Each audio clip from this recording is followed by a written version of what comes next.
నమస్కారం. తాడేపల్లిగూడెం రూరల్ మండలం జగ్గన్నపేట గ్రామంలో నూతనంగా నిర్మించిన శ్రీ కనకదుర్గాదేవి గణపతి నాగబంధ ఆలయం విగ్రహాల ప్రతిష్టాపన మహోత్సవం గురువారం నుంచి ప్రారంభమైంది.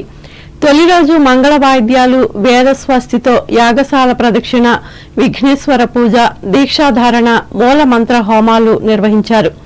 గ్రామంలోని రామాలయం నుండి విగ్రహాలను ట్రాక్టర్పై నూతన ఆలయం వద్దకు తీసుకువచ్చారు. రెండవ రోజు ధ్యానాధివాసం, జలాధివాసం వంటివి నిర్వహించనున్నారు. మూడవ రోజు విగ్రహాల ప్రతిష్టాపన నిర్వహిస్తారు. గ్రామస్తులు, భక్తులు, దాతల సహకారంతో ఈ ఆలయాన్ని నిర్మించారు. ఉత్సవ కమిటీ నిర్వాహకులు సర్వశుద్ధి అప్పారావు మాట్లాడుతూ కార్యక్రమం వివరాలు తెలియజేశారు. సభ్యులు బుట్టా నరేంద్ర, పచ్చిపాల రాంబాబు, మూలకాల నరసింహ తదితరులు పాల్గొన్నారు.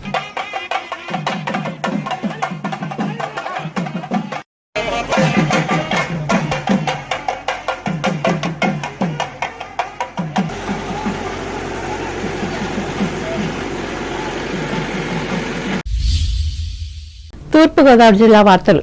బాలబాలికలచే చట్టరీత్యా పని చేయించడం నేరమని, వారు తప్పనిసరిగా చదువుకునే విధంగా చట్టాలు ఉన్నాయని జిల్లా ప్రధాన న్యాయమూర్తి గంధం సునీత పేర్కొన్నారు. రాజమహేంద్రవరం జిల్లా న్యాయ సేవాధికార సంస్థ కార్యాలయంలో మానవ రవాణా, వెట్టి చాకిరీ, కార్మిక వ్యవస్థ నిర్మూలనపై కార్మిక శాఖ ఆధ్వర్యంలో గురువారం జరిగిన అవగాహన కార్యక్రమంలో ఆమె ముఖ్య అతిథిగా పాల్గొని మాట్లాడారు. చిన్నపిల్లల చేత ఎవరైనా పని చేయిస్తున్నట్లు తమకు సమాచారం అందిన వెంటనే తనిఖీలు నిర్వహించి చట్ట ప్రకారం చర్యలు తీసుకుంటామని అన్నారు. ప్రభుత్వ పాఠశాలల్లో అనేక మౌలిక సదుపాయాలు కల్పించడం జరిగిందని, వీటిని సద్వినియోగం చేసుకోవాలని సూచించారు.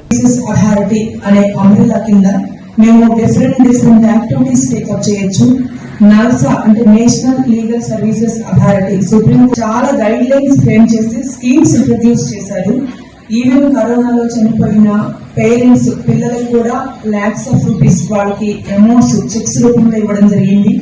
కాంపెన్సేషన్ కూడా యాసిడ్ అటాక్స్, విమెన్ మీద అఫెన్సెస్ జరిగినవి ఎవరైతే కాంపెన్సేషన్ మనకు రికమెండ్ చేస్తారో వివిధ కోర్టుల నుండి వాటన్నిటిని కన్సిడర్ చేసి ఫైనాన్షియల్ స్టేటస్ ని వాళ్ళది అసెస్ చేసుకున్న తర్వాత వాళ్ళకు కూడా జీవోస్ ప్రకారం, గవర్నమెంట్ జీవోస్ ప్రకారం కాంపెన్సేషన్ ఇప్పించడం జరుగుతుంది. గత ఏడాది మొత్తం కాంపెన్సేషన్ అంటే నష్టపరిహారం బాధితులకు మాత్రమే 60 లక్షల వరకు డిపాజిట్ చేసేసాము. ఆల్రెడీ హైకోర్టు వారు డిపాజిట్ చేశారు.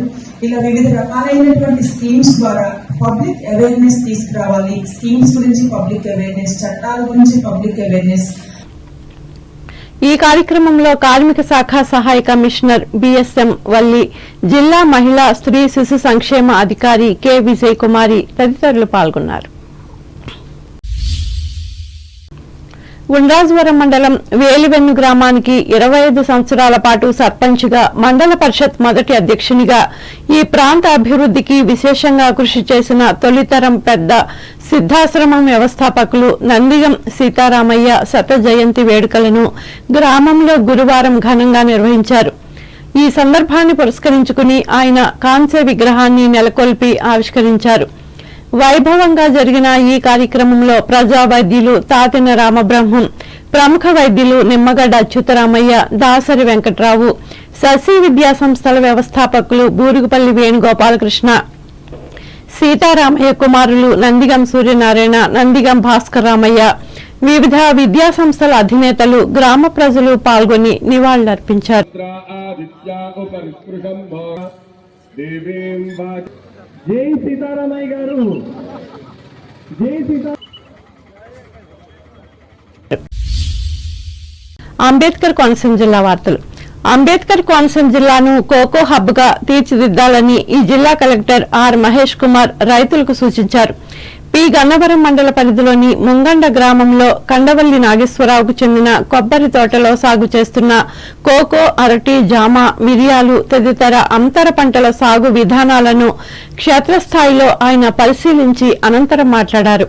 కోనసీమ ప్రాంతంలో అంతర పంటల సాగు ద్వారా కోకోను అభివృద్ధి చేయాలని రాష్ట్ర ముఖ్యమంత్రి నారా చంద్రబాబు నాయుడు సూచించారని చెప్పారు. ఈ ఉత్పత్తులకు మార్కెటింగ్ డిమాండ్తో పాటు మంచి గిట్టుబాటు ధరలు లభిస్తున్నాయని అన్నారు. దీనిలో భాగంగానే క్షేత్రస్థాయిలో కోకో సాగు అంశాలపై విశ్లేషించి సాగు విస్తీర్ణాన్ని అభివృద్ధి చేసే దిశగా అధ్యయనం చేస్తున్నట్లు వివరించారు. ఈ సందర్భంగా కోకో కాయలను ఆయన పరిశీలించి ప్రాసెసింగ్ విధి విధానాలను, చాక్లెట్ తయారీ అంశాలను అభ్యుదయ రైతులను అడిగి తెలుసుకున్నారు. ఈ కార్యక్రమంలో జిల్లా ఉద్యాన అధికారి బివి రమణ, తహసీల్దార్ పి శ్రీపల్లవి తదితరులు పాల్గొన్నారు. ఏలూరు జిల్లా వార్తలు. ఉభయ, తూర్పు, పశ్చిమ గోదావరి జిల్లాలకు చెందిన పట్టభద్రుల శాసన మండలి నియోజకవర్గానికి డాక్టర్ బిఆర్ అంబేద్కర్ కోనసీమ జిల్లా కపిలేశ్వర మండలం టేకి గ్రామానికి చెందిన విశ్రాంత ఉపాధ్యాయులు దిడ్ల వీరరాఘవులు గురువారం ఏలూరు జిల్లా కలెక్టర్ ఎన్నికల అధికారి కె వెట్రిసెల్వికి తన నామినేషన్ పత్రాన్ని దాఖలు చేశారు. వీరరాఘవులు 40 సంవత్సరాలు ఉపాధ్యాయ వృత్తిలో పనిచేసి యూటీఎఫ్ లో వివిధ బాధ్యతలను సమర్థవంతంగా నిర్వహించారు. ఈ సందర్భంగా ఆయన మాట్లాడుతూ ఉద్యోగ, ఉపాధ్యాయ, కార్మిక, నిరుద్యోగులు తరఫున మండలిలో ప్రభుత్వాన్ని నిలదీస్తానని అన్నారు. పట్టభద్రులు విజ్ఞతతో ఆలోచించి మొదటి ప్రాధాన్యత ఓటును తనకు వేయాలని విజ్ఞప్తి చేశారు. తొలుత స్థానిక సిఐటియు కార్యాలయం నుండి కలెక్టరేట్ వరకు ర్యాలీగా వెళ్లారు. శాసన మండలి గ్రాడ్యుయేట్ ఎమ్మెల్సీ ఎన్నికల్లో మా పీడీఎఫ్, ఉపాధ్యాయ సంఘాలు, విద్యార్థి సంఘాలు, ప్రజా సంఘాలు, మహిళా సంఘాలు, విద్యార్థి సంఘాలు నా పేరుని ప్రతిపాదన బలపరిచినాయి. ఆ రకంగా రేపు 27వ తేదీలో నేను పోటీలో ఉండబోతా ఉన్నాను. ఈ పోటీలో పాల్గొన్న తర్వాత అనుభవజ్ఞమైనటువంటి జ్ఞానవంతమైన కలిగినటువంటి పట్టభద్రులందరూ కూడా నాకు విజయం చేకూర్చాలని చెప్పి వారందరూ కూడా వినయపూర్వకంగా కోరుకుంటా ఉన్నాను. నేను శాసన మండలికి ప్రవేశించిన తర్వాత ఇప్పుడు ఏదైతే రాజ్యాంగబద్ధంగా జరిగినటువంటి విధానాలు ఏమైతే కొనసాగుతూ ఉన్నాయో, రాజ్యాంగ లక్ష్యాలు నెరవేరకుండా ఉంటున్నాయో వాటినన్నిటి పరిష్కారం కోసం కృషి చేయడం, పోరాటం చేసాం. నిరంతరం వాటిని పరిష్కరించడం కోసం ప్రయత్నం చేస్తా. ఈ కార్యక్రమంలో శాసన మండలి సభ్యులు కెఎస్ లక్ష్మణరావు, బర్రా గోపీమూర్తి, ఐ వెంకటేశ్వరరావు తదితరులు పాల్గొన్నారు. ఇదిలా ఉండగా కాకినాడకు చెందిన కాట్ర నాగబాబు తమ నామినేషన్ పత్రాన్ని దాఖలు చేశారు. ఈ ఎన్నికకు సంబంధించి ఇప్పటి వరకు మొత్తం 5 నామినేషన్లు దాఖలయ్యాయి. రాష్ట్రంలోని ప్రముఖ దేవాలయాల్లో ఒకటైన ద్వారకా తిరుమల చిన్న వెంకన్నకు నగదు రూపంలో 3,11,12,331 రూపాయల అధిక ఆదాయం లభించింది. స్థానిక ప్రమోద కళ్యాణ మండప ఆవరణలో గురువారం హుండీల లెక్కింపు కార్యక్రమాన్ని నిర్వహించారు. అత్యంత భద్రతా ఏర్పాట్ల నడుమ జరిగిన ఈ లెక్కింపులో దేవాలయ అధికారులు, సిబ్బంది పాల్గొన్నారు.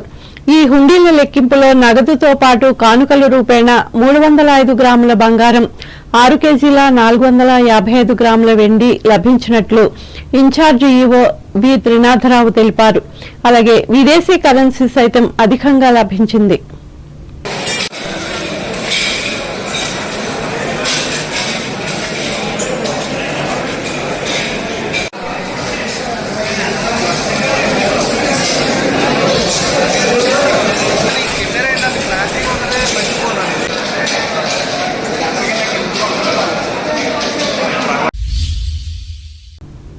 వార్తలు ముగించే ముందు ముఖ్యాంశాలు మరోసారి.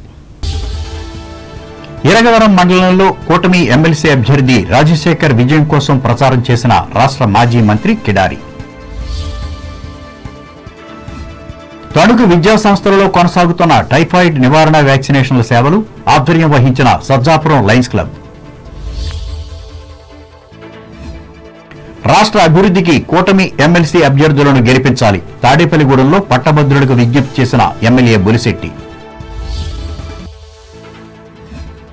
చెత్త నుండి సంపద తయారీ కేంద్రాల వినియోగం కోసం తాడేపల్లిగూడెం మండలంలో దృష్టి సారించిన ప్రభుత్వం. బాలల చేత పనిచేయించడం నేరం, రాజమండ్రి అవగాహన సదస్సులో పేర్కొన్న తూర్పుగోదావరి జిల్లా ప్రధాన న్యాయమూర్తి సునీత. వేలివెనులో గ్రామ పెద్ద సీతారామయ్య కౌన్స్య విగ్రహాన్ని ఆవిష్కరించిన ప్రముఖులు, పెద్ద సంఖ్యలో పాల్గొని నివాళులర్పించిన ప్రజలు. అంబేద్కర్ కోనసీమ జిల్లాను కోకో హట్ గా తీర్చిదిద్దాలి, రైతులకు హితవు పలికిన జిల్లా కలెక్టర్ మహేష్ కుమార్. ఏలూరు కలెక్టరేట్లో పట్టభద్రుల ఎమ్మెల్సీ ఎన్నికలకు 2 నామినేషన్లు దాఖలు, పాల్గొన్న అభిమానులు. ద్వారకా తిరుమల చిన్న వెంకన్నకు లభించిన 3,11,00,000 రూపాయల హుండీల ఆదాయం ప్రకటించిన ఇన్ఛార్జి ఈవో త్రినాథరావు. ఈ వార్తలు ఇంతటితో సమాప్తం. నమస్కారం.